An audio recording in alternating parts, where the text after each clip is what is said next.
શું લાગે છે પંડિતજી, આ વર્ષે? આમના લગ્નનો યોગ્ય સમય હજી સુધી આવ્યો નથી.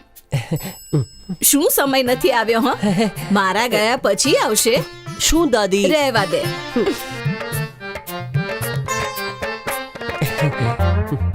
થેન્ક યુ પંડિતજી. યોગ્ય સમયે તમે યોગ્ય સમયની વાત કરી છે. અરે મ્યુચ્યુઅલ ફંડ્સના વિષયમાં પંડિત તો તમે છો, તો જણાવો પૈસાનું રોકાણ કરવા માટે યોગ્ય સમય કયો છે? પંડિતજી, એ તમારી રાશિ ઉપર આધાર રાખે છે. રાશિ?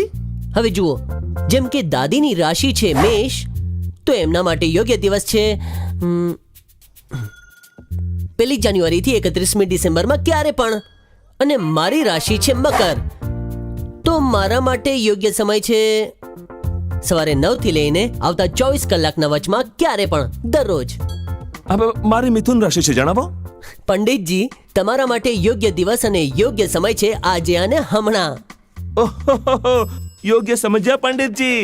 મ્યુચ્યુઅલ ફંડ્સમાં રોકાણ કરવા માટે કોઈ પણ સમય યોગ્ય સમય હોય છે. હા, એકદમ.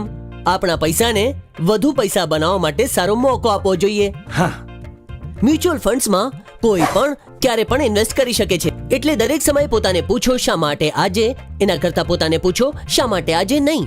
હવે રિટાયરમેન્ટ પ્લાન હોય કે પછી બાળકોના ઉચ્ચ શિક્ષણનો પ્લાન કે પછી હોય આવનારી રજા, શરૂઆત હમણાં કરો. જો કલ કરે સો આજ, જો આજ કરે સો અબ.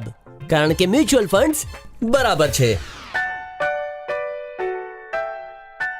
મ્યુચ્યુઅલ ફંડ ઇન્વેસ્ટમેન્ટ્સ માર્કેટના જોખમોને આધીન છે. સ્કીમ સંબંધી બધા દસ્તાવેજો કાળજીપૂર્વક વાંચો.